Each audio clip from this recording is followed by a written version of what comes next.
سلام من الله متابعي قناة هل تعلم ديزاد الجزائرية. سنتناول اليوم شخصية كوميدية، شخصية بعثت في قلوبنا الضحك وبعثت في قلوبنا السرور.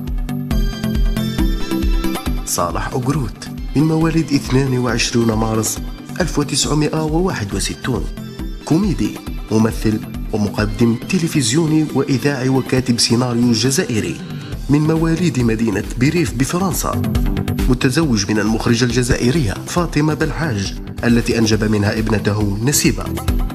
قام بتقديم حصة إذاعية بعنوان معنى للحياة معنى عبر قناة القرآن الكريم، وأيضا برنامج مسابقات كوميدية فن اثنان على التلفزيون الجزائري. والده رياضي، كان من هواة المسرح منذ صغره، عرفه المشاهدين الجزائريين من خلال الأغنية الكوميدية جالما.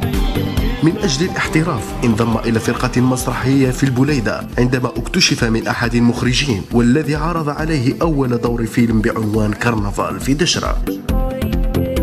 بعدها ظهر في ظواهر وسلوكات ثم سكتشات تلفزيونية. صالح أوغروت، اضغط على اشتراك، فلا بد أن تكون أيضا أنت شخصية سنتحدث عنها. شكرا متابعين قناة هل تعلم ديزاد. قناة هل تعلم ديزاد، كل ما هو جديد.